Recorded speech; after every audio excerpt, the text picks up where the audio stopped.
ಕೊಪ್ಪಳ ಜಿಲ್ಲೆ ಸೇರಿದಂತೆ ರಾಜ್ಯಾದ್ಯಂತ ಉತ್ತರ ಕರ್ನಾಟಕದಲ್ಲಿ ವಿಶೇಷ ಹಬ್ಬ ಅಂದರೆ ನಮ್ಗೆ ಎಳ್ಳಮಾವಾಸ್ಯೆ. ರೈತರಿಗೆ ನಮ್ಗೆ ಎಳ್ಳಮಾವಾಸ್ಯೆ ಏನಪ್ಪ ಅಂತಂದ್ರೆ ಒಂದು ರೈತರಿಗೆ ಗಂಡು ಮಕ್ಕಳಿಗಾಯ್ತು ಒಂದು ಮಹಿಳೆಯರಿಗಾಯ್ತು ಭಾಳ ವಿಜೃಂಭಣೆಯಿಂದ ಈ ಹಬ್ಬನ ಆಚರಣೆ ಮಾಡ್ಕೊಂತ ಹಿಂದೆ ಹಿರಿಯರು ಆಚರಣೆ ಮಾಡ್ಕೊಂತ ಬಂದರೆ ನಾವಾದ್ರೂ ಇವತ್ತಿಗೆ ಎಲ್ಲ ದೇವ್ರುಗಳನ್ನು ಪೂಜೆ ಸಲ್ಲಿಸಿ ಮತ್ತು ನಾವು ಭೂಮಿಗೆ ಬಂದು ಭೂಮಿಗೆ ತಾಯಿಗೆ ಬನ್ನಿ ಗಿಡಕ್ಕೆ ಬಂದು ಬನ್ನಿ ಗಿಡಕ್ಕೆ ಸೀರೆ ಉಡಿಸಿ ಒಂದು 5 ಕಲ್ಲು ಪಾಂಡವ್ರ ಹುಡುಕಿ ತಂದು ಬನ್ನಿ ಗಿಡಕ್ಕೆ ಇಟ್ಟು ಬನ್ನಿ ಗಿಡದ ಪಾಂಡವರಿಗೆ ಪೂಜೆ ಮಾಡಿ ಹುಲಿಗೆ ತೆಲಂಬ್ರಿಗೆ ಈ ತಂದಂಥ ನೈವೇದ್ಯ ಪೂಜೆ ಸಲ್ಲಿಸಿ ಅವು ಅದ ನೈವೇದ್ಯನ ಎಲ್ಲ ಮಿಶ್ರಣ ಮಾಡಿ ನಾವು ಹುಲಿಗೆ ಚಲಂಬರ್ಗಿ ಎನ್ನುವ ಮೂಲಕ ನಾವು ಒಂದು ಎಳ್ಳಮಾವಾಸ್ಯೆ ಆಚರಣೆ ಮಾಡೋ ಸಂಪ್ರದಾಯ ಪ್ರಕಾರ ನಾವು ಇವತ್ತಿಗೆ ಅದನ್ನು ಉಳಿಸ್ಕೊಂಡು ಬಂದಿದ್ದೇವೆ. ಮುಂದಾದ್ರೂ ಉಳಿಸ್ಕೊಂಡು ಹೋಗೋಂಥ ಪದ್ಧತಿ ಬರ ಇರಲಿ ಅರ ಇರಲಿ ಮಾಡೋಂಥ ಸಂದರ್ಭ ನಾವು ಇವತ್ತಿಗೆ ಮಾಡ್ತು ಈ ರೈತ ಸಂಘ ರಾಜ್ಯ ಉಪಾಧ್ಯಕ್ಷ ಮಾಧ್ಯಮ ಮೂಲಕ ಮನವಿ ಮಾಡಿದ್ವಿ. ಏನ್ರಿ ಈ ವರ್ಷ ಎಳ್ಳಮಾವಾಸ್ಯೆ ಯಾವ ಥರ ಹಿರಿಯರು ಮಾಡ್ಕೊತ ಬಂದಿದ್ರು ಆ ಥರ ನಾವು ಎಳ್ಳಮಾವಾಸ್ಯೆ ಈಗ ನಾವು ಸಣ್ಣರಾದ್ರೂ ಚಿಂತೆ ಇಲ್ಲ, ಆ ಹಿರಿಯರ ಪದ್ಧತಿ ನಾವು ಬಿಟ್ಟಿಲ್ಲ. ಟ್ರ್ಯಾಕ್ಟರ್ ಬಂದ್ರೆ ಇಲ್ಲ ರೀ, ಈಗ ವರ್ಷ ನಾವು ಕಾಯಮು ಹಿಂದ್ಲ ಹಿರಿಯರು ಎತ್ತ ಚಕ್ಕಡಿ ಬಂಡಿ ಹುಡ್ಕೊಂಡು ಬರೋರು. ಈಗ ಕೃಷಿ ಯಂತ್ರ ಆಗಿ ಟ್ಯಾಕ್ಟ್ರಿ ವ್ಯಾಲಿ ಬರೋದು, ಟ್ಯಾಕ್ಟ್ರಿ ತೊಗೊಂಬಂದು ಹೋಗೋದು, ಎಲ್ಲ ದೇವ್ರ ಪೂಜೆ ಮಾಡ್ಕೊಳೋದು ಪದ್ಧತಿ ಪ್ರಕಾರ ನಾವು ಎಲ್ಲ ಊರಿನವ್ರನ್ನ ಕರೆಸ್ಕೊಂಡು ಚರ್ಗ ಚೆಲ್ಲಿ ನಾವು ಇಲ್ಲೇ ಹೊಲದಲ್ಲಿ ಊಟ ಮಾಡಿ ಹೋಗ್ತಾ ಇದ್ದೀವಿ ರೀ. ತಮ್ಮ ಹೆಸರು? ನಾವು ಎಂಕಪ್ಪ ಬಸಪ್ಪ ಕೋಳೂರು ಎರೆ ಅಂಟ್ನಾಳ್ರಿ ಸರ.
ಇದು ಮಡಿಕೆ ಕಳಿದ್ದಲ್ಲ ಮುಂದೆ ಕುಂದ್ರೆ ಸಾಕು.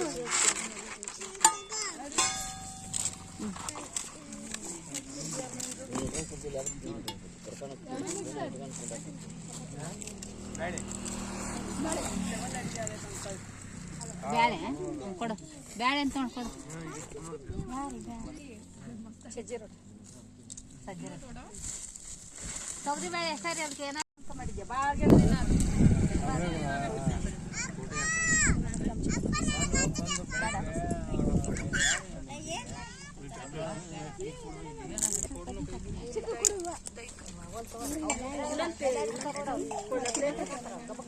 ಯವ್ವ ಅಲ್ಲೆಲ್ಲ ನೋಡಿ ಮಕ್ಕನ್ ತಕ್ಕ ಹಸಿರಿನಕಾಯಿ